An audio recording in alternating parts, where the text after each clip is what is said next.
Alright, hey guys, today we're going to take a look at my video game collection. As you can see, I've got them all neatly arranged on this bookshelf in alphabetical order too, because, I'm all about that organization. Took a while to get the lighting right since this is like 2 in the morning, so I want you guys to be able to see everything clearly. But we shall start at the 360 games. We have Alice, Madness Returns. I hadn't played the original Alice before playing this, and that game doesn't really hold up so well. I'm sure it was better on PC, I would hope so, because the console port had like a half a second delay on jumping. But Alice itself, that was a pretty fun game. I mean, some of the levels dragged on probably longer than they should have, especially that second level, but all in all, pretty good game. I saw it for 20 bucks and I was like, hey, I'd pay 20 bucks for Alice. I actually got this game for free, Army of Two. It's a decent game, I guess. I usually think of it like that. It's like a little Letterman, the O being the head, M's the nice shirt and arms, and then, you can figure it out. But anyway, I got this game for free, actually. There's a site called Club Bing where you can play games, get tokens, and trade them in for stuff. And that was one of the things I got from them.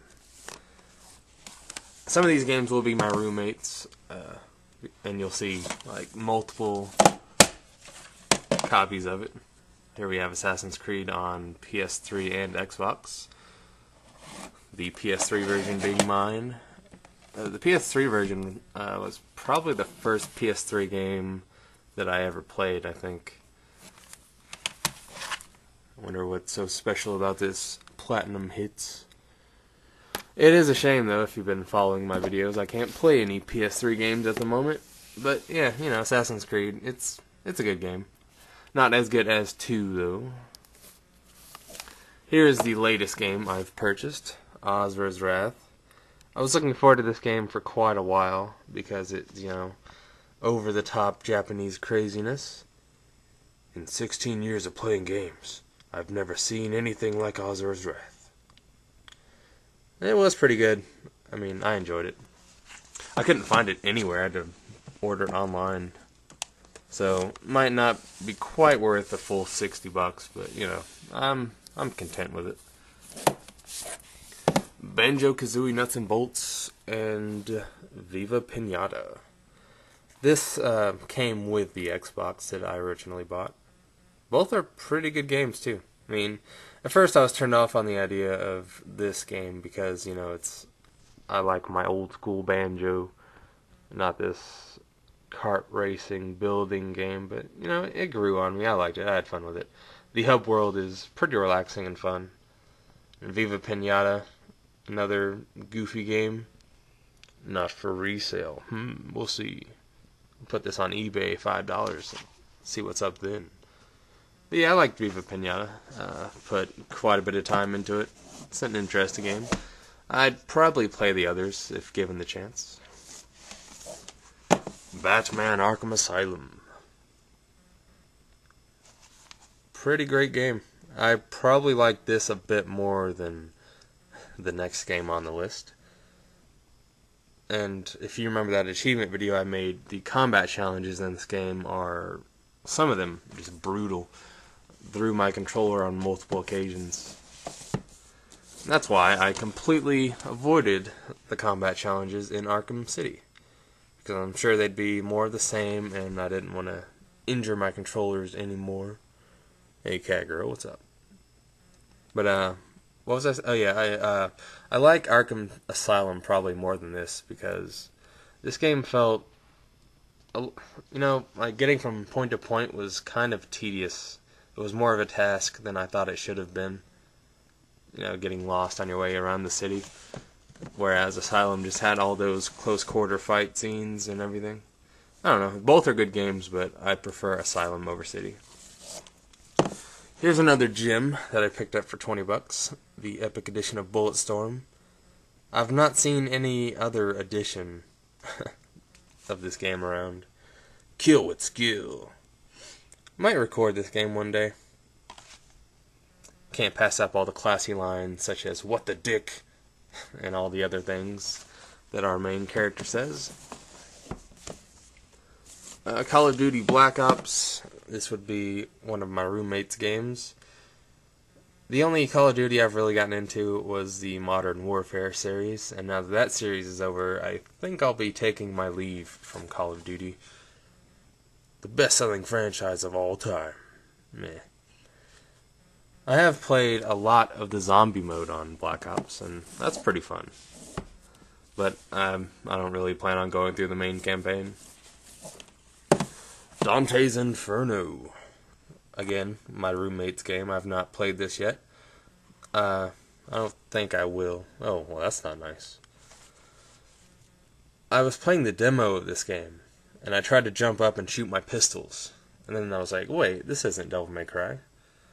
That and, obvious God of War tie-ins. I don't know. I wasn't really impressed by it. Perhaps someday, Dante. Perhaps someday I'll play through you.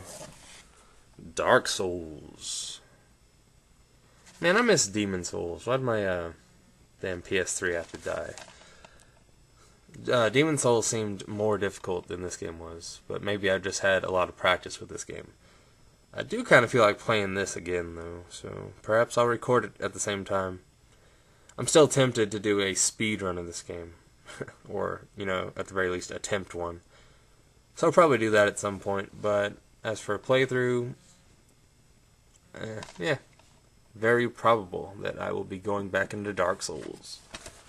Perhaps as a new class and other stuff. Now we have Dead Island, which was another pretty cheap game that I picked up. This game was fun, but it just kind of goes downhill after the first part of the game. Probably all of the advertisements and stuff that you've seen have taken place on the resort, which is a genuinely fun area, but then it just kind of goes downhill after that. I still like this game a lot, though. I was doing the Combat Arena DLC, and I joined this guy's game, and they had apparently hacked the game somehow, and they were kind enough to share. So I now have, I think, 3 machine guns with like 1 billion bullets each. I'm not going to complain. Don't tell on me, guys. Still in the D's with the platinum hits of Dead Rising. Yes, I have played through this one, and I do prefer it to the Wii version by a fair margin. Because jumping is nice, and chop till you drop. They just copied and pasted that onto the Wii box. But yeah, I like Dead Rising. It's a fun game. It's a goofy game. I don't know anybody who would be actually scared of Dead Rising. My only complaint with it is, the survivors are garbage. But they did fix that and a lot of other issues in Dead Rising 2, I thought, making Dead Rising 2 a much better game. And I haven't played Off the Record because, it just seems like more Dead Rising. I don't care enough about Frank West to be like, hey, yeah, I want to play through this whole game again as you. Nah. Chet Green's a fine character. Don't need to replace him. But I guess there are those fanboys out there. Dead Space 2. Probably the most tense I felt playing a game for a long time. Where it was like physically tiring. Oh yeah, I forgot about the whole online pass thing. I've still not used that. Because I have really no interest in the multiplayer. I could give that code out, I suppose. If one of you guys wants it, just let me know. But yeah, I want to say it was hardcore mode, which was just insane. Getting through the game on the hardest difficulty and only having 3 saves to do so. Very, very tense. But I didn't die that much, surprisingly. And when I would die, it wasn't a moment of anger. It was just a slow sinking my head in my hands and sighing. I eventually got it, and the payoff is amazing. That foam finger of destruction.